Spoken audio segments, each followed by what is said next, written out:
Ketika kita safar ini ternyata bisa memberikan rezeki juga kepada orang-orang yang kita datangi dari tempat kita bersafar. Contohnya saudara kita Muhammad Yusuf ini, beliau bisa mendapatkan rezeki dari ini. Ini mungkin salah satu kebaikan yang Allah berikan kepada orang-orang yang didatangi oleh para musafirin. Jadi mudah-mudahan nih kalau safar kita bernilai ibadah dan kita mampu untuk memberikan kebaikan kepada orang-orang yang ada di sekitar tempat kita safar, baik dari membeli baju yang mereka jual, membeli barang dagangan, oleh-oleh yang mereka jual. Kalau safar kita bernilai ibadah, maka insya Allah semua yang kita kerjakan pun bernilai ibadah. Itu nikmatnya. La tashuddur rihal illa ila thalathati masajid, al-masjidil haram, wa masjidil rasul, wa masjidil aqsa. Inilah 3 poros surga dunia.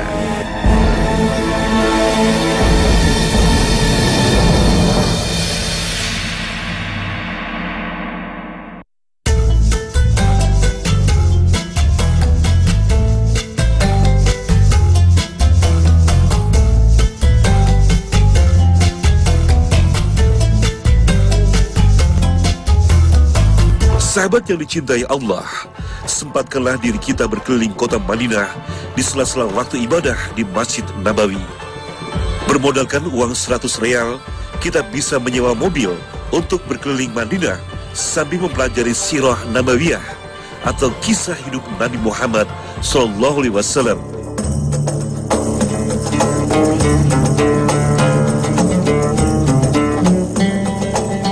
Berbeda dengan kota Makkah, kota Madinah ini terlihat lebih tertata, bangunan hotel berjajar rapi, jalanan jauh lebih bersih, dan lokasi berdagang diatur dengan baik.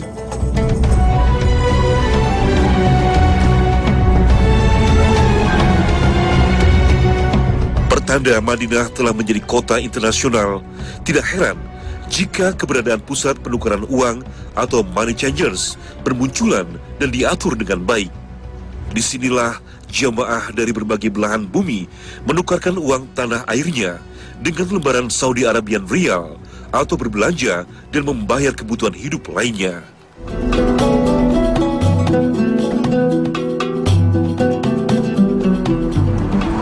Assalamualaikum.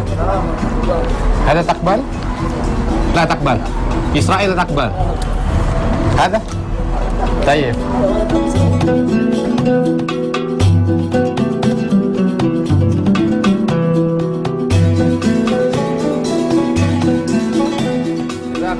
Ya, Assalamualaikum.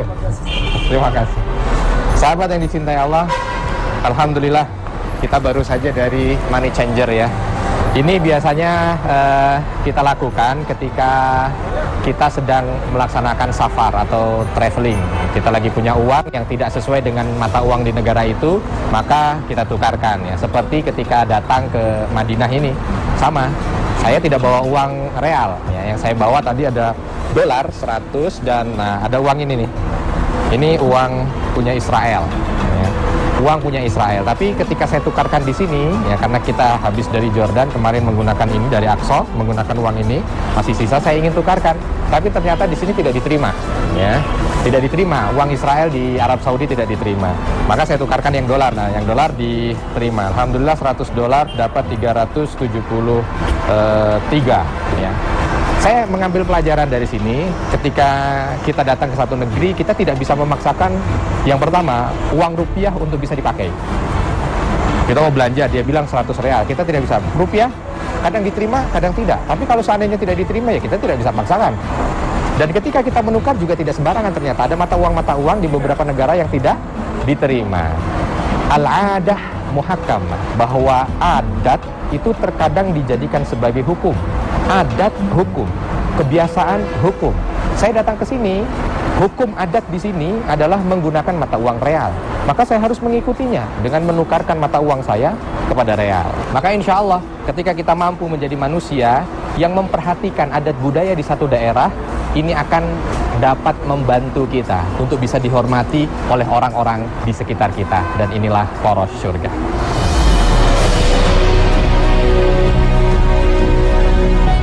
Sahabat yang dicintai Allah, di sekitar kompleks Masjid Nabawi terdapat deretan toko yang menjual aneka barang, utamanya cindera mata dan pakaian khas negeri Jazirah Arab. Toko-toko busana di sekitar Madinah banyak menjual aneka hijab, gamis, dan baju panjang. Jemaah yang lalu lalang di sekitar masjid adalah konsumen utama para penjual dan pedagang di sekitar Madinah. Mayoritas barang yang menarik minat pembeli adalah baju gamis. Di kawasan ini, baju gamis dijual dengan kisaran harga 30 hingga 300 real. Kemampuan menawar barang mutlak dibutuhkan untuk mendapatkan baju dengan harga yang terbaik. Kamu ada mikas? 58. 58? Iya. Ukuran Syekh insyaallah. Ukuran Syekh. Sahabat yang dicintai Allah nih, lagi jalan-jalan, baju kebetulan habis, jadi mau beli. Ini gamis. Gamis ini pakaian yang langsung seperti ini ya. Nah, ini biasanya pakaian yang dipakai oleh orang Arab. Kalau kita Indonesia kan pakaiannya seperti ini. Tapi kalau orang Arab pakaiannya seperti ini nih, gamis langsung. Tapi kita perlu tahu ya, pakaian seperti ini adalah pakaian budaya. Artinya memang semua orang Arab, mau soleh ataupun tidak soleh, semua pakaiannya seperti ini ya. Pintar atau tidak pintar juga semua pakaiannya seperti ini, karena ini pakaian budaya, bukan pakaian syar'i ya. Jadi bukan berarti kalau orang pakai pakaian seperti ini jamin oleh Allah untuk bisa masuk surga, tidak. Berbeda dengan jilbab. Nah, kalau jilbab lain ceritanya. Kenapa? Karena kalau jilbab itu ada perintahnya dalam Al-Qur'an. Allah Subhanahu wa taala dalam surah An-Nur ayat 31 dan Al-Ahzab ayat 59 sudah menegaskan bagaimana tata cara wanita itu mengenakan pakaian. Ya. Jadi jangan disamakan antara gamis dengan jilbab, karena kebanyakan orang bilang, "Wah, itu jilbab itu sama dengan gamis budaya Arab, boleh pakai, boleh tidak, seperti kita pakai pakaian batik dan lain sebagainya." Oh, tidak seperti itu. Jadi jangan salah meletakkan hukum. Kalau gamis, ya ini budaya. Tapi kalau jilbab, Allah sudah berikan ketentuannya. Kalau gamis di Al-Quran tidak ada ketentuannya harus memakai gamis buat para lelaki. Nah, mudah-mudahan yang seperti ini kita diberikan kemudahan nih untuk menilai dari apa-apa yang ada, ini kira-kira masuk bahagian syar'i atau tidak. Kalau masuk dalam bahagian syar'i, jangan sekali-sekali dilanggar. Karena apa? Itu sudah ketentuan dari Allah Subhanahu wa taala. Tapi kalau seandainya hanya sekedar budaya, silahkan diambil budaya yang baik. Kalau memang itu diperbolehkan oleh agama kita, ambil. Tetapi kita juga perlu untuk mampu untuk melindungi akidah kita dari budaya-budaya yang tidak baik. Yang tidak baik jangan diambil. Apalagi yang tidak sesuai dengan syariat dan dilarang di dalam agama. Mudah-mudahan ini bisa menjadi pembelajaran kita bersama, dan inilah poros syurga. Kam, akal saya. Hah? Insyaallah. Hah? 100. 70, Masya Allah. Tayyib.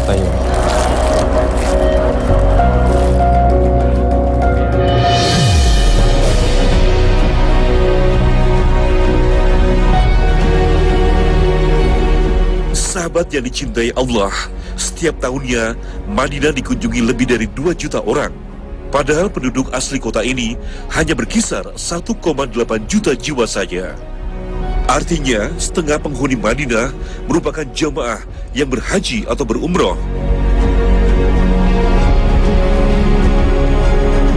Kedatangan manusia dari berbagai penjuru menimbulkan efek bagi perekonomian kota Madinah.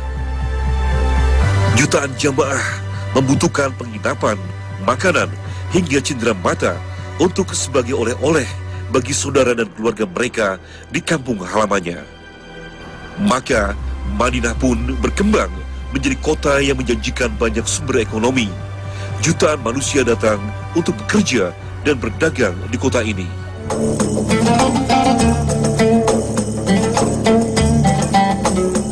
Salah satunya adalah Muhammad Yusuf. Pria dengan keterbatasan fisik ini tidak membuatnya berpangku tangan dan mengharapkan belas kasihan dan derma dari para jemaah. Muhammad Yusuf ikut berikhtiar menjemput rezeki Allah dengan berdagang di atas kursi rodanya.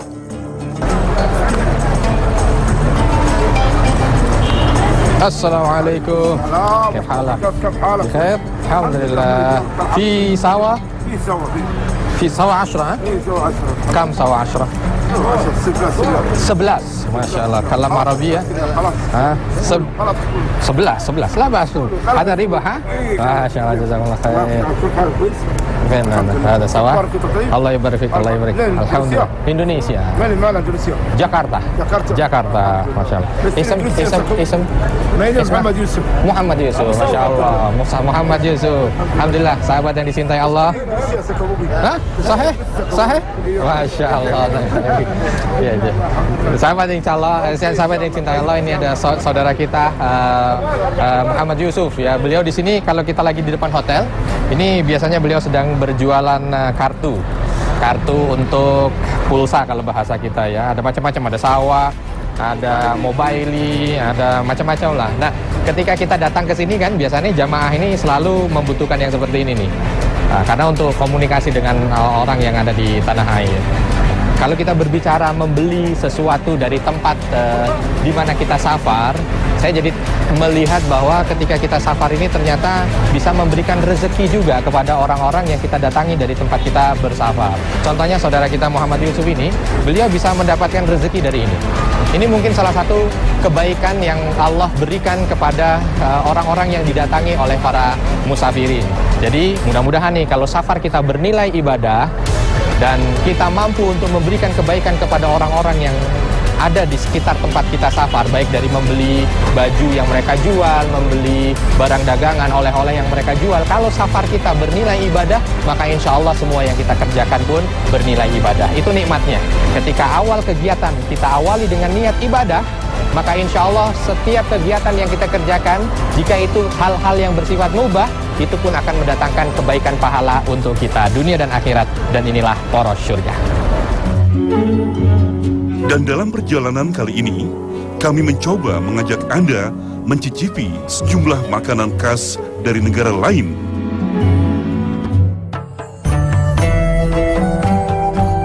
Berkat informasi yang kami dapatkan dari mahasiswa yang tinggal di kota Madinah, perjalanan kami pun tertuju ke sebuah restoran khas Yaman bernama Sati Jasiroh yang terletak 3 km dari kompleks Masjid Nabawi, tepatnya di Jalan Airport Road. Berbeda dengan restoran lain, uniknya di restoran khas Yaman ini, pengunjung tidak ditempatkan dalam ruangan dengan meja dan kursi, tetapi kita akan ditempatkan dalam tenda private ber-AC dengan karpet. Sahabat yang dicintai Allah, alhamdulillah nih, siang hari yang agak sedikit panas ya, karena ini sudah bulan yang mengarah kepada musim panas ya. Kita mencoba untuk datang ke salah satu restoran Yaman yang kata orang sini ini terkenal di Madinah gitu. Nah, kita coba tanya dengan dua sahabat kita ini. Ada Mas Cecep, ada Mas Muhammad. Ini tanya satu-satu nih. Ini apa namanya nih? Namanya kalau ini saltah ya ini ya? oh ini Saltah. Saya ini Fahas. Fahas. Ini Fahas. Dajjaj. Agda Dajjaj. Ini ada rotinya. Biasanya makannya dengan kesini ya. Kita cobain satu-satu karena kita tidak tahu kan. Masih panas dari tapian. Nah, sini. Dekat dengan bumbu Indonesia. Jadi kalau orang Indonesia cocok. Kita coba yang ini. Ini Saltah. Saltah ya.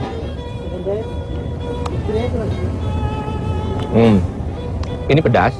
Kalau yang ini pedas. Kalau yang ini agak mungkin ada bumbu jahenya yang keras gitu, jadi agak sedikit panas ya. Agda Dajjaj ya, ini Akad ya sama Dajjaj. ya akad sama Dajjaj. Ini apa? Ayam ya. Ayam. Ya. Jadi menu kita di siang hari ini menu panas ya. Tapi buat orang Indonesia sangat cocok sekali. Kita coba yang lain. Yang terakhir ini Zat. Oh iya. Ini apa nih? Burma. Burma. Itu panas juga, panas banget. Oh, Masya Allah. Daging. Boleh, Ada kuahnya. tolong. Kuahnya enak gurih juga. Daging ada kuahnya. Makannya pakai Makanya sama dengan roti juga ya? dengan roti.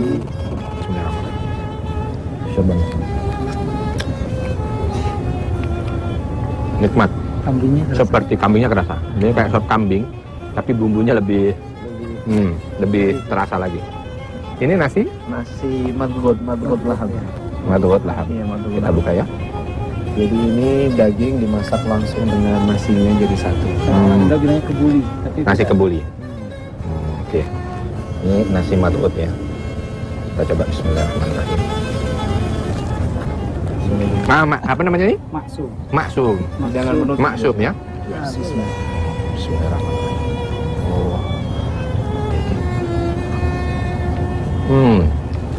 Ini makanan penutup yang sehat ya.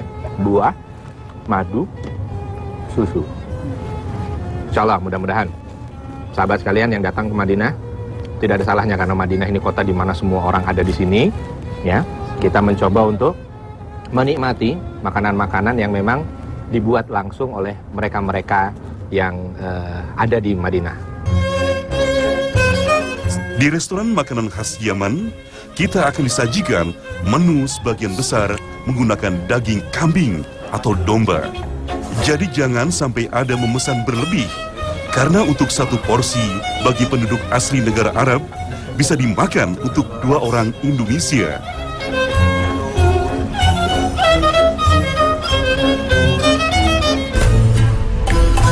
Usai menyantap makan siang di restoran khas Yaman, kami pun kembali melanjutkan perjalanan untuk mencari kekayaan kuliner yang ada di kota Madinah. Kali ini, kami mencari minuman khas yang bermanfaat dan dianjurkan pada zaman Rasulullah, yakni susu unta.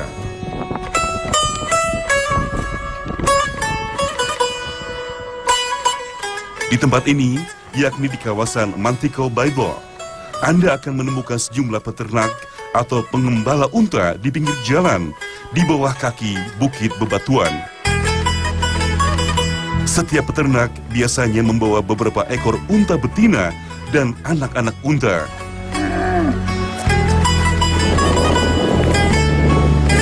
Keberadaan anak-anak unta ini bukan tanpa alasan. Mereka, para penggembala, membawa anak-anak unta untuk memudahkan mereka memerah susu unta. Karena unta tidak akan mau mengeluarkan susu mereka jika tidak terlebih dahulu anaknya menyusui. Manfaat susu unta antara lain mampu mengendalikan penyakit diabetes karena susu unta mengandung insulin. Untuk setengah liter susu unta mampu mengurangi kebutuhan obat untuk insulin sebanyak 30%. Tidak hanya itu, susu unta juga mengandung antibodi jenis imunoglobulin yang mampu melindungi tubuh dari gangguan alergi dan infeksi bakteri, jamur, serta virus. Untuk menikmati satu mangkuk susu unta, Anda cukup membayar 5 real atau sekitar Rp17.000. Sahabat yang dicintai Allah, saat ini kita sedang berada di peternakan unta yang ada di Mantikoh Baydo ya. Barusan saya melihat bagaimana para peternak ini mengambil susu dari onta-onta betina yang ada di sini. Kita lihat di sini, onta betina ini dia akan tenang mengeluarkan susu kalau seandainya anaknya itu ada di sebelahnya. Nah, dia tidak mau mengeluarkan susu itu kalau tidak anaknya terlebih dahulu. Jadi dia memberikan bagian dulu kepada anaknya. Baru setelah itu dia akan tenang untuk diambil susunya. Beda dengan yang di depan tadi, ketika anaknya tidak dibiarkan untuk mengambil juga susu dari ibunya, maka dia meronta-ronta. Pelajaran yang berharga dari onta ini, bagaimana seorang ibu ketika dia ingin memberikan yang terbaik dari dirinya, itu harus diberikan kepada anaknya dulu, baru diberikan kepada orang lain. Alangkah baiknya kalau seandainya kita punya sesuatu yang paling berharga dalam hidup ini, kita berikan kepada orang yang paling berharga untuk kita. Siapa dia? Keluarga kita. Jangan sampai kasih sayang kita berikan kepada yang lain, keluarga kita tidak kita berikan. Waktu kita berikan kepada yang lain, keluarga kita tidak kita berikan. Kita mampu mengajar orang lain, keluarga kita tidak kita berikan. Sahabat yang dicintai Allah, kita sudah sama-sama memahami bahwa perintah utama adalah ku anfusakum wa ahlikum nar. Jaga dirimu dan keluarga kalian dari api neraka. Semoga pelajaran kali ini betul-betul bisa mengingatkan kita kembali. Kalau seandainya saat ini kita lebih mengedepankan karir, lebih mengedepankan untuk memberikan maslahah kepada orang lain, keluarga kita terabaikan, mudah-mudahan ini menjadi cerminan buat kita. Bahwa ternyata Allah bukan meminta dari kita itu. Allah meminta dari kita menjaga diri kita, lalu menjaga keluarga kita dari api neraka. Memotivasi diri kita, menyemangati diri kita dan keluarga kita untuk bisa masuk ke dalam surga. Dan inilah poros surga.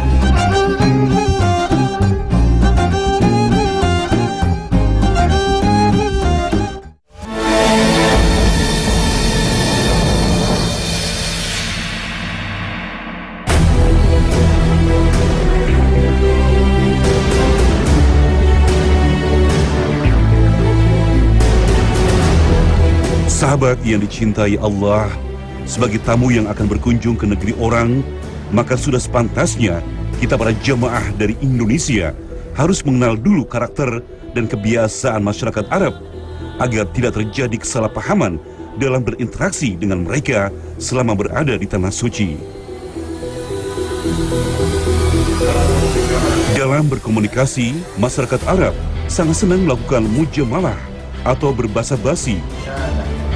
Berbeda dengan budaya Barat yang cenderung langsung dan lugas, orang-orang Arab lebih senang banyak berbicara dan membahas berbagai hal terlebih dahulu sebelum masuk ke inti masalahnya. Sejak kecil, masyarakat Arab juga diajarkan untuk mengutarakan perasaan mereka apa adanya. Karena itulah, mereka pun terbiasa berbicara dengan suara keras dan lantang, seolah-olah seperti orang sedang marah. Bagi mereka, suara keras menunjukkan kekuatan dan ketulusan, sedangkan suara pelan adalah tanda kelemahan dan tipu daya. Selain menggunakan bahasa verbal, masyarakat Arab juga biasa menggunakan isyarat non-verbal untuk berkomunikasi, seperti merangkul dan berpelukan sebagai bentuk keakraban, atau menggunakan isyarat tangan untuk menyampaikan permintaan maupun penolakan.